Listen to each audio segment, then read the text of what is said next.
Bismillahirrahmanirrahim. Alhamdulillah, salatu wassalamu ala Rasulullah. So we're going to continue with the review. Currently, we are now on page 58 in our textbook. This is page 58 in the textbook. So it starts with, this is section 2.6. الإعراب الإعراب أقسام الأسماء المعرب. The إعراب, okay, the i'rab of the various types, أقسام الأسماء, the various types of mu'rab nouns, the i'rab of the various types of mu'rab nouns. So if you remember, the nouns were either mu'rab or mabni, and among mu'rab, we will go through all the i'rab of the mu'rabs, okay? And before we do that, we're going to learn these types of these types of nouns, how they're categorized according to some special alphabetical spelling things that can happen. So there are different types of nouns based on the alphabets that are present in them and the special scenarios of alphabets. So the first type is al-ism al-sahih. This is like the sound noun. The sound sahih or correct noun. That's how I read this. Anyways, the sound noun. This is like the easiest noun, the normal noun. Al-ism sahih. Noun which does not end with any of the huruf al-illa. These are huruf al-illa, alif, waw, and ya, the huruf al-garbari, the ones that cause trouble for students anyways. So it's noun like rajulun. It does not have any of the huruf al-illa. Okay, that's ism sahih. And then there's al-ism al-qa'im maqam sahih, a name, the noun that's standing in the place of the sahih. So that's how I read that. Al-ism al-qa'im maqam sahih, a noun that's standing in the place of sahih. Okay, so al-ism al-qa'im maqam sahih, a noun which ends with either a waw or a ya, but it's preceded by sukun. So this is important. They have to understand it is preceded by a sukun. So it's like there's a waw or the ya in the end, and there's a sukun in the beginning. So, for example, examples given are dalwun, a bucket, dalwun. So this is the example of an ism that's qa'im maqam sahih, in the place of a sahih, dalwun, because there's a vowel here and preceded by sukun. Dhabiyun, which is a deer, dhabiyun, okay, dhabiyun is a deer, dalwun is a bucket. Dhabiyun again here is a ya. It's a noun that has a ya in the end, preceded by a sukun. So that's the second type. And the third type is this interesting category of only 6 nouns in here. And these are asma sitta. They're sometimes called the 6 noun.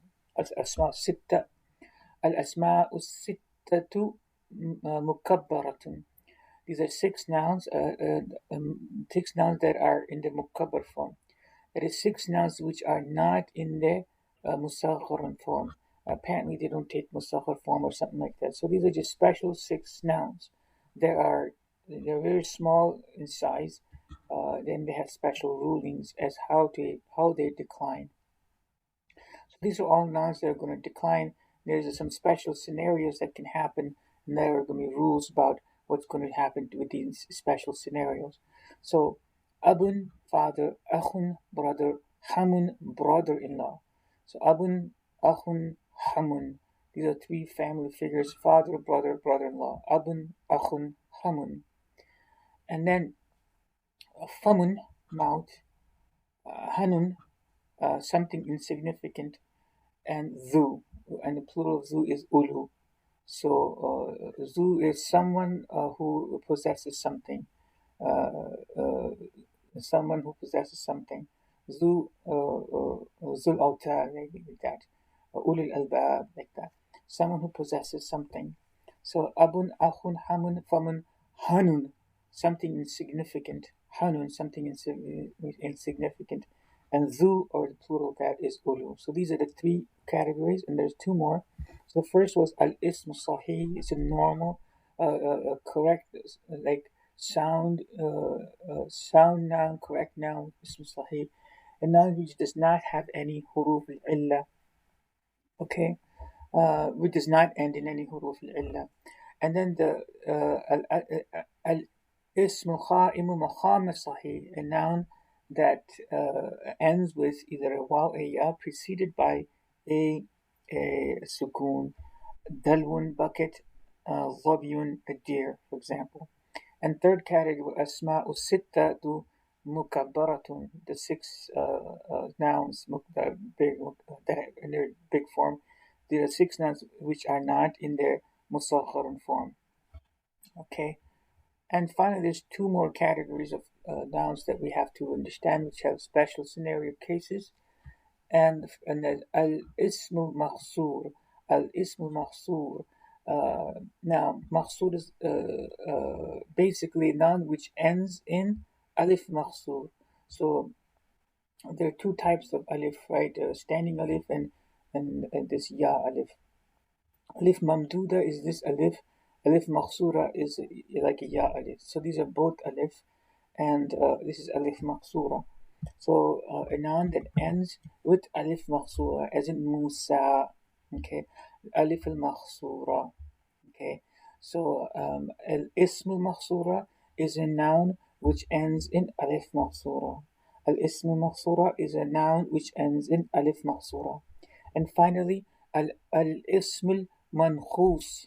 Al-ism al-mankhus. It's a noun which ends in ya preceded by a kasra, like this. A noun which ends with ya and preceded by a kasra. Now, if you notice over here, this was not the same as al-ism al sahih. It ends with ya preceded by a sukun. But here it's a noun that ends in ya, uh, but is preceded by a kasra. An example is al-qadi, like this. Okay, example is al-qadi. Okay, there's a sukun there, which is the judge. Okay, now the interesting thing about these nouns is this ya will only be visible in the ma'rufa form, like al-qadi. So when you write in qadin, okay, this is how you write qadin, which is a judge. Okay, and you want to say the judge, you say al khadi, like this, al khadi. There's a ya here, khadin, but it's only seen in the ma'rafa form. Now, khadin, this ya on the other hand, will also be seen in the like when it is mansub form. So you have khadun, khadin, right? Or khadiyan, for example, khadiyan. Okay, when it's mansub, you will see the ya again. Okay, so it is hidden here in normal form, nakira form. So in the nakira form,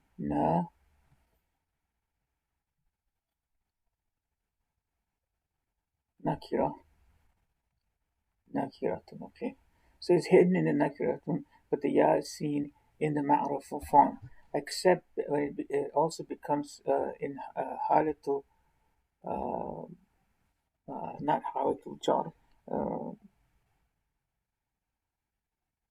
halatul nasab, like this. It is visible halatul nasab, hadiyan. Okay, so these are the five types of nouns that are that we need to know before we go into the next section.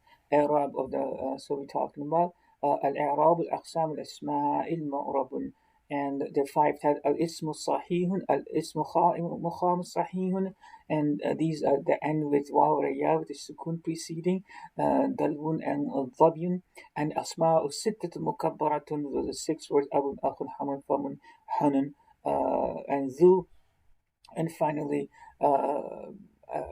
اسم المقصورة. الاسم المقصورة is a noun which ends with alif مقصورة, and اسم المنقوص is a noun which ends in the ya, preceded by a kasra, as in al-qadi, which is only visible when it's in nakira. Okay, so that's that.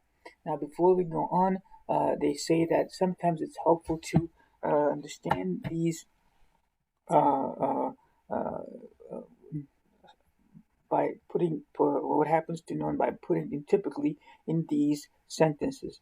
جاء زيد. Okay. جاء زيد. Okay. رأيت زيد. رأيت زيد. Uh, So many times I've seen this in many books and stuff. They use three sentences to illustrate the same example. جاء زيد to show حالة الرفع. So this is فعل and زيد is فاعل, which is going to be in a state of in a state of رفع. So this is in a state of رفع. And رأيت زيد, I saw زيد. So here رجع, this is فاعل. Okay. رأيت فعل وفاعل, and this is مفعول. So it is in a state of nasab. مررت بزيد, I passed by بزيد. This is harf jar and ism majrur. So that's why it is in حالة jar. So harf jar ism majrur. So this is why it is. So these three sentences are used as to demonstrate examples as to what happens to nouns. So جاء زيد, رأيت زيدا, مررت بزيد. So جاء زيد, this is to demonstrate حالة الرفع, and رأيت زيدا to demonstrate حالة النصب, and مررت بزيد to demonstrate حالة الجر. The same examples for different words will be given. Then we're going to construct this next massive table with all these nouns. Inshallah, we'll do that next time. Salatu wassalamu ala al-alamin. Assalamu alaikum.